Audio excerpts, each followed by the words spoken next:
देव गोरा आहे, कोण म्हणतं देव सावळा आहे, कोण म्हणतं कसा आहे, कोण म्हणतं झोपलेला आहे, कोण म्हणतं देव दिसतो, कोण म्हणतं देव दिसतच नाही, कोण म्हणतं देव अनुभूती देतो, कोण म्हणतं देव स्वप्नात येतो. देवाला प्राप्त करून घेणं अतिशय उच्च कोटीची तिथे ती अवस्था आहे. पण जर तुम्हाला उघड डोळ्यांनी जर तुम्हाला देव पाहायचा असेल, देव म्हणजे काय, देव म्हणजे काय, देव म्हणजे काय, उघड डोळ्यांनी जर आपल्याला देव पाहायचा असेल, लपलेला देव उघड करून कोण देतं, तर ते केवळ सद्गुरुनाथांच्या चरणाची रजाची कण ते मात्र तिथे आपल्याला दाखवून देतात. कसं आहे, त्यांच्या चरणाच्या रजामध्ये किती ताकद आहे, किती ती मात्र ज्ञानोबारायांच्या मनामध्ये तो सेवा भाव तो कसा आहे. देव म्हणजे काय, देव म्हणजे काय, देवापासून सेवेपर्यंत आपण कसं जाऊ. अरे बाबा, देव म्हणजे काय पाहायला गेलं तर दोन शब्द आपल्या समोर तिथे जाऊन उभे राहतात. कोण म्हणतं मी देव आहे, त्याला काय म्हणायचं, त्याला आत्मा म्हणतो. कोण म्हणतं देव परमात्म्यामध्ये, परमात्मा आहे तो. कोण म्हणतं इथे, कोण म्हणतं तिकडे. अरे देव म्हणजे काय. जेव्हा आपण अनेक वेगळे वेगळे उपनिषद मध्ये जेव्हा आपण जातो आणि पाहतो, अरे बाबा देवाचं मूळ स्वरूप काय, ज्ञानोबारायांपर्यंत आपण येणारच आहोत. देवाचं मूळ स्वरूप काय, तर ते केवळ आणि केवळ प्रकाशमय शुद्ध प्रकाश, याला तिथे देवाचं मूळ स्वरूप तिथे सांगितलं आहे. असं संवाद जेव्हा महर्षींमध्ये तिथे चालत होता, तर असं सांगतात की सूर्य चंद्र अग्नी इतर सर्व गोष्टी हे कसे आहेत, तर नाशिवंत आहेत. वाणी कशी आहे, नाशिवंत आहे. सर्व जग हे नाशिवंत आहे, पण कायम अमर काय, तर ते केवळ आत्मा आणि परमात्मा आहे.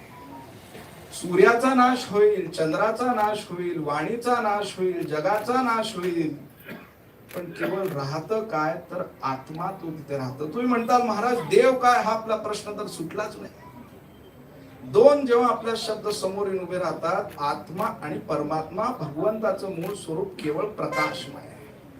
आता जेव्हा आपण आयुष्याच्या दृष्टिकोनातून ज्ञानोबारायांजवळ जातो, आपण सुखाच्या मागे धावतो. अरे धावतो म्हणजे काय.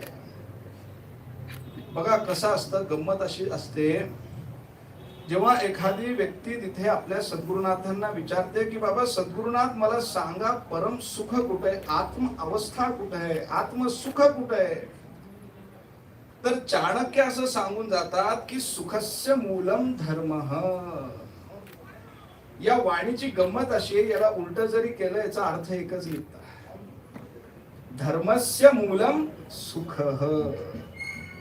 अरे धर्म म्हणजे काय किंवा सुख म्हणजे काय, केवळ नियमामध्ये राहणं, त्याला तिथे धर्म म्हणतात.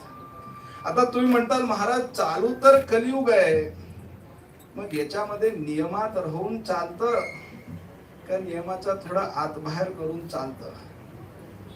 याच्यासाठी काय करावं लागेल, तर कृष्णाचे जे तिथे संवाद आहेत अर्जुनांसोबत ते तुम्हाला पाहायला लागतील. मूळ आपला विषय धर्माचा अर्थ काय, कायम नियमामध्ये राहणं, त्याला तिथे धर्म म्हणतात. अरे नियमामध्ये राहणं म्हणजे काय, नियमामध्ये राहणं म्हणजे सदैव तिथे विवेकामध्ये राहणं, तिथे नियम असं सांगितलं. अरे विवेक म्हणजे काय, विवेक म्हणल्यानंतर सुख काय, दुःख काय, पाप काय, पुण्य काय, कर्म काय, अकर्म काय, याला तिथे सांगतात. विवेक चांगलं काय, वाईट काय. सोप्या भाषेमध्ये विवेक म्हणल्यानंतर चांगलं आणि वाईट याच्यामधला फरक जेव्हा माणसाला कळतो, त्याला तिथे विवेक असं सांगतात. पण गंमत अशी असते, आपल्याला आपण विचार करतो विवेक म्हणजे काय. विवेक म्हणल्यानंतर आपल्याला असं म्हणावं लागतं, आपल्याला विद्या हा शब्द तिथे वापरावा लागतो. आणि विद्याचा वास कुठे असतो, जिथे विनयशीलता असते तिथे विद्याचा वास असतो. तुम्ही म्हणता महाराज विद्या तर कॉलेजमध्ये मिळते, शाळेमध्ये मिळते, सईकडे मिळते. अरे बाबा मूळ विद्या काय, ती तर संसारिक विद्या झाली. संसार कसे त्या विषयामध्ये जायचं नाहीये. म्हणायला गेलं तर चांगलं आहे, म्हणायला गेलं तर वाईट आहे. तुम्ही जसं चालवाल तसं संसार आहे. अरे विद्या म्हणजे काय? विद्या म्हणलं तर ज्ञान असा आपल्याला शब्द वापरावा लागतो. अरे ज्ञान म्हणजे काय? ज्ञान म्हणजे केवळ प्रकाश, केवळ प्रकाश, केवळ प्रकाश. म्हणून आपण ज्ञानदेव हा शब्द तिथे वापरतो. ज्ञानच देव आहे, अतिशय शुद्ध शुद्ध प्रकाश. अरे भगवंताचं स्वरूप कसं आहे? मूळ आपला विषय कसा आहे? आत्मा आणि परमात्मा. बाबा फरक काय याच्यामध्ये?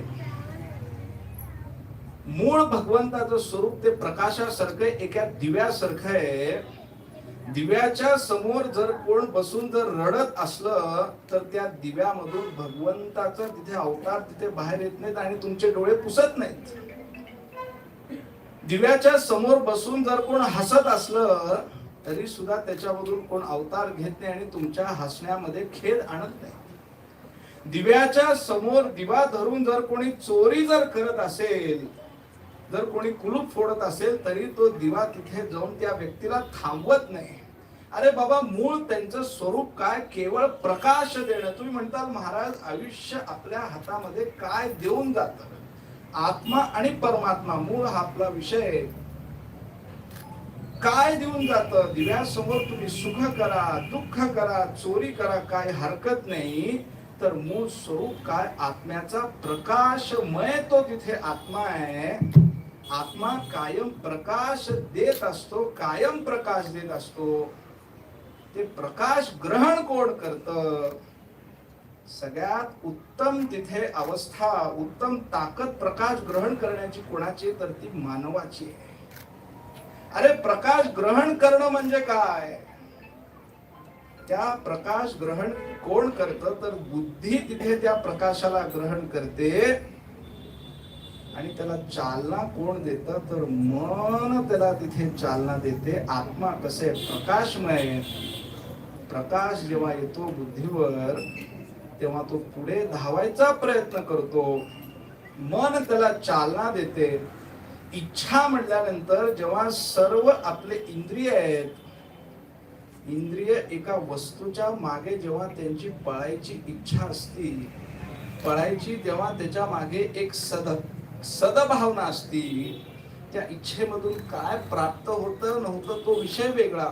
भगवंताचं मूळ स्वरूप प्रकाशमय. आत्मा प्रकाश देतो, त्याला ग्रहण बुद्धी करते, त्याला चालना मन देतं. आता ज्ञानोबराच्या दृष्टिकोनातून आयुष्य आणि आयुष्याच्या दृष्टिकोनातून ज्ञानोबर आहे. ग्रहण कोण करतं? आपल्या हातात जर काय तुम्ही म्हणताल महाराज आमच्या हातात काय? भगवंताने आपल्या हातामध्ये काय दिलंय? तर भगवंताने आपल्या हातामध्ये केवळ कर्म करणं हे आपल्या हातात ते ठेवलं आहे. मानवाचा तिथे उगम झाला आणि झाल्यानंतर जेव्हा ही धरती होते त्यांना प्रश्न पडला की आयुष्यामध्ये काय करावं. तर मानवाने असं विचार केला, आपली उत्पत्ती ज्यांनी केली आपण त्यांच्याकडे जाऊन आणि विचारू. तर ब्रह्मदेवाकडे सगळे गेले आणि विचारले काय करावं, आयुष्यामध्ये काय करावं. तर बाबा गंमत अशी, ब्रह्मदेव दोनच शब्दामध्ये सांगतात. ज्ञानोपर आहे तिथे, ज्ञानेश्वरी मध्ये सुद्धा आपल्याला पाहायला मिळतं. असं सांगतात ब्रह्मदेव की तू कर्म कर, असं तिथे म्हणलेलं आहे. अरे कर्म करायची क्षमता कोण देतं? तर तो मेंदू देतो. पण गंमत अशी आहे, शास्त्रामध्ये बुद्धीला आंधळ असं सांगितलंय. म्हणजे एखादी गाडी आहे त्याच्यावर ड्रायव्हर बसलाय आणि त्या ड्रायव्हरला दिसतच नाहीये. एक्सिलेटरवर तर पाय ठेवलाय, गिअर तर घातले, रस्त्यावर तर आहे, पण आंधळ्या ड्रायव्हरच्या हातात गाडी देऊन चालणार आहे का?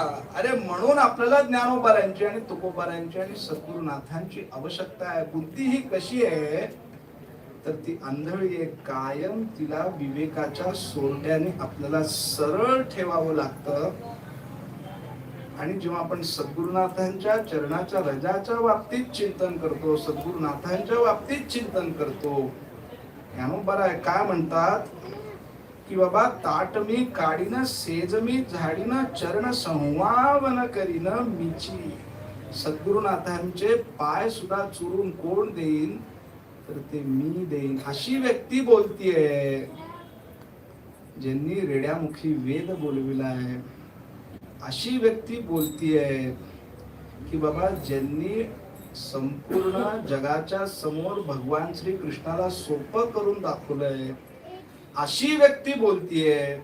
ज्ञानियांचा राजा गुरु महाराज काय म्हणतात ज्ञानोबारायांना, ज्ञानराज माझी योग्यांची माऊली. म्हणजे सर्व योगी जणांची आई कोण आहे, तर ते ज्ञानोबार आहेत, तुकोबार आहेत. आणि अशी व्यक्ती काय म्हणते, ताट मी काढीन सेज मी झाडीन. अरे मी सद्गुरुनाथांची सेवा करीन. एवढंच ते ओळीच्या माध्यमातून सांगायचंय. आयुष्याचं पूर्णत्व जर तुम्हाला प्राप्त करून घ्यायचंय, बोलण्यासारखं भरपूर आहे. आयुष्यामध्ये यशस्वी जर व्हायचंय, सिद्ध जर व्हायचंय, तर तुम्हाला केवळ सद्गुरुनाथांची